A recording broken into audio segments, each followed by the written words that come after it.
नमस्कार, मैं विकास सिन्हा अपने JAC Delhi admissions video series part 4 में आपका स्वागत करता हूं। आज हम लोग डिस्कस करेंगे document preparations for the sub categories CW, PD, SG and KM। अगर हम इंफॉर्मेशन ब्रोशर में रिक्वायर्ड डॉक्यूमेंट्स के पेज को देखें, पेज नंबर 43 है ये, तो इसमें हम देखेंगे कि इसमें करीबन 9 डॉक्यूमेंट्स बोले गए हैं और हमारी टोटल प्रायोरिटी जो है वो 10 प्रायोरिटीज़ होती है।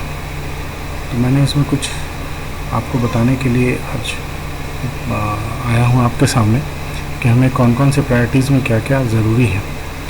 सबसे पहले तो हमें एक डॉक्यूमेंट ज़रूरी होती है, वो सैनिक कल्याण बोर्ड से एक सर्टिफिकेट बनता है। ये करीब करीब सारे प्रायोरिटीज़ के लिए ज़रूरी है। ये अगर आपके राज्य या जिला सैनिक कल्याण बोर्ड है, वहाँ से आपको ये प्राप्त हो सकता है, वहाँ से आप इसको इशू करा सकते हैं। दूसरा जो हमारा ज़रूरी होता है, डिस्चार्ज सर्टिफिकेट होता है, जो आपके प्रायोरिटी 1, 2, 3, 4, 6 इन सभी में ज़रूरी होता है। 5 में भी ज़रूरी होता है अगर वो गैलेंट्री अवार्ड है डिफेंस फोर्सेस से और वो डिस्चार्ज हो चुके हैं। सिर्फ प्रायोरिटी 8 और 9 के लिए हमें ये नहीं चाहिए होती है, क्योंकि अभी वो प्रायोरिटी 8 और 9 में उस कैंडिडेट सर्विंग है। दूसरा है एक मेडिकल रिकॉर्ड्स ओरिजिनल हमें चाहिए होता है प्रायोरिटी 2 और 4 के लिए। स्पेशल पेंशन ऑर्डर पासबुक ये चाहिए होता है हमारा प्रायोरिटी 2 और 4 में। Ex serviceman identity card, discharge book, PPO ये हमें चाहिए होता है 1, 2, 3, 4, 5 में। डिपेंडेंसी कार्ड करीब करीब सारे कैटेगरी में ज़रूरत होती है, इवन 8 और 9 में भी हमें चाहिए होता है। ओरिजिनल सर्विंग आइडेंटिटी कार्ड ये कैटेगरी 8 और 9 जो कि सर्विंग डिफेंस पर्सनल के लिए होता है। और certificate from respective CO units in respect of serving personal जो हैं उन्हें एक सर्टिफिकेट इशू की जाती है कैंडिडेट और उनके जो सर्विंग पर्सनल उनके बिहाफ पे, वो भी कैटेगरी 8 और 9 में ये इशू की जाती है। तो जो भी डिफेंस पर्सनल हैं वो जो अगर ये देख रहे हैं अपनी सब कैटेगरी को अगर आप समझना चाहते हैं तो आप पेज नंबर 38 में ये सारे डॉक्यूमेंट्स के लिस्ट दिए हुए हैं। इसी को समराइज़ कर पेज नंबर 43 पे ये बनाया गया है। जो मैंने यहाँ पर प्रायोरिटीज़ लिख रखी हैं, सारे प्रायोरिटीज़ को चाहिए और जो प्रायोरिटीज़ के लिए कौन कौन सा इम्पोर्टेंट है वो ज़रूरी है। अब तक हमने जो भी देखा है, कैंडिडेट्स के पास उनका डिपेंडेंट कार्ड होना बहुत ज़रूरी है। डिपेंडेंसी कार्ड जो है होना ज़रूरी है, कैंडिडेट के नाम से ही होना ज़रूरी है। और जो सर्विंग पर्सनल हैं उसमें भी डिपेंडेंट कार्ड और जो उनके हेडक्वार्टर या CO यूनिट से जो एक सर्टिफिकेट इशू होता है वो ज़रूरी है। बाकी सभी प्रायोरिटीज़ के लिए सैनिक कल्याण बोर्ड से जो सर्टिफिकेट इशू होता है वो ज़रूरी है। और जो एक सर्विसमैन है उनके लिए पेमेंट पेंशन ऑर्डर भी बहुत ज़रूरी होता है। डिस्चार्ज सर्टिफिकेट भी ज़रूरी होता है। तो इन सब करीबन 3 से 4 डॉक्यूमेंट अलग अलग कैटेगरीज़ में मान्य होती है। गैलेंट्री अवार्ड के लिए जो सर्टिफिकेट इशू होता है वो आप देखेंगे कि इसमें अलग अलग तरह के गैलेंट्री अवार्ड्स हैं, जिसमें डिफेंस और पुलिस, एक 10वां अवार्ड है पुलिस मेडल फॉर गैलेंट्री, ये अदर देन डिफेंस है। प्रेसिडेंट पुलिस मेडल ये भी अदर देन डिफेंस है। इन सब अवार्ड्स में भी एक सर्टिफिकेट इशू या नोटिफिकेशन इशू की जाती है, वो भी आप अपने साथ अटैच करेंगे जो भी प्रायोरिटी 5 पे है। अब अगला है हमारा PD कैटेगरी। PD कैटेगरी में आपको जो सर्टिफिकेट्स की ज़रूरत है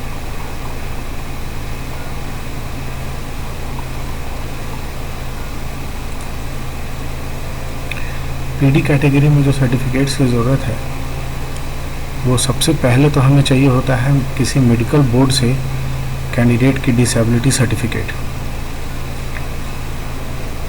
दूसरा होता है हमारे पास एक वोकेशनल रिहेबिलिटेशन सेंटर है दिल्ली के कड़कड़डुमा में, वहाँ से आपको एक वोकेशनल रिहेबिलिटेशन सेंटर से सूटेबिलिटी सर्टिफिकेट इशू कराना होगा। सूटेबिलिटी सर्टिफिकेट कुछ ऐसा होता है, उसके जो कैंडिडेट जो PH कैंडिडेट है, PD कैंडिडेट है, वो कौन कौन से ब्रांच के लिए सूटेबल है, ये VRC वोकेशनल रिहैबिलिटेशन सेंटर वो उसे एक सर्टिफाई करके देता है। एक UDID कार्ड भी PD कैटेगरीज़ को बनाई जाती है, ID कार्ड जैसे बनती है, वो भी कैंडिडेट अपने साथ रखें। जो मोस्ट इम्पॉर्टेंट होती है वो होती है कि कॉम्पिटेंट अथॉरिटी द्वारा उसकी डिसेबिलिटी सर्टिफिकेट और एक वोकेशनल रिहैबिलिटेशन सर्टिफिकेट, ये दो चीज़ें तो मोस्ट इम्पॉर्टेंट है। अगर ये सारी चीज़ें हैं तो UDID कार्ड भी कैंडिडेट का बन जाता है। तीसरा हम डिस्कस करेंगे इस वक्त कश्मीरी माइग्रेंट सीट के लिए, जो एक सीट ओवर एंड अबव है रिजर्व सभी कॉलेजेस में। इसमें आपको जो सर्टिफिकेट चाहिए होता है, इस पर ध्यान दें कि आपको एक हमारे किसी भी डिप्टी कमिश्नर से या कॉम्पिटेंट अथॉरिटी जो भी है आउटसाइड दिल्ली या दिल्ली, उससे एक सर्टिफिकेट इशू होना चाहिए कश्मीरी माइग्रेंट का। आपका सीनियर स्कूल सर्टिफिकेट होना चाहिए, मार्कशीट होनी चाहिए। दूसरा प्रूफ ऑफ हाइट प्रॉपर्टी, एक ये भी इम्पॉर्टेंट होता है इसमें कि प्रूफ ऑफ आइडेंटिटी भी मांगी जाती है, प्रूफ ऑफ प्रॉपर्टी भी मांगी जाती है पेरेंट के, जो वहाँ पर कश्मीर में जो आपकी प्रॉपर्टी थी उसकी प्रूफ भी अटैच की जाती है। और अभी करंट रेसिडेंस जो आपका है उसके लिए भी आपको आइडेंटिटी और प्रूफ, रेसिडेंस प्रूफ आपको सबमिट की जाती है। ये कश्मीरी माइग्रेंट के लिए हम लोग ये बात कर रहे थे। इसके बाद सिंगल गर्ल चाइल्ड पे अगर हम बात करें, कैटेगरी है सिंगल गर्ल चाइल्ड। इसके सर्टिफिकेट्स तो बहुत इजी हैं बनाना। आप किसी भी नोटरी पब्लिक से एक एफिडेविट करवा लें कि आपका जो चाइल्ड है, जो गर्ल चाइल्ड है, वो सिंगल गर्ल चाइल्ड है, कोई मेल या फीमेल लाइव चाइल्ड नहीं है। इसका फॉर्मेट दिया हुआ है आपके इंफॉर्मेशन ब्रोशर के अटैच्ड है, उसी फॉर्मेट को प्रिंट करें और उसको एक एफिडेविट करवा लें, उसी टाइप करा लें।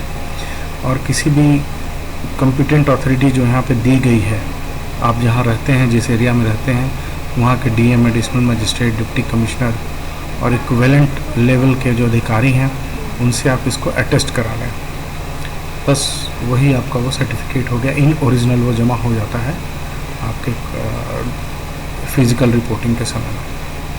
तो ये सब देख रहे थे आप 4 category CW, KM, IG, DTUW, KM और PD कैटेगरीज़ के डॉक्यूमेंट्स के लिए। और यही सब डॉक्यूमेंट वहाँ पे डिमांड भी की जाती है और उसको वेरीफाई किया जाता है, और उसके बाद इन सब कैटेगरीज़ पे आपका जो कैंडिडेट एलिजिबल होते हैं उन्हें एडमिट किया जाता है। अगर मेरा वीडियो पसंद आ रहा है तो आप इसे लाइक करें, सब्सक्राइब करें, शेयर करें, अपने जो एस्पिरेंट्स हैं, एडमिशन्स एस्पिरेंट्स हैं, उनके साथ शेयर करें, मेरे साथ बने रहें। और बहुत जल्द मैं एक on call query solving session लेकर के आऊँगा। उम्मीद है 1 या 2 दिनों में उसे हम लेकर के आएंगे, और वो लगातार कुछ दिनों तक चलेगा। 1 घंटे का सेशन रहेगा। आप उस पर मुझे फ़ोन कर, व्हाट्सएप कॉल, वीडियो या ऑडियो व्हाट्सएप कॉल कर एक फिक्स समय पर फ़ोन कर आप मुझसे क्यूरी के बारे में, अपनी क्यूरी मुझसे डिस्कस कर सकते हैं। आज के लिए बस इतना ही। नमस्कार।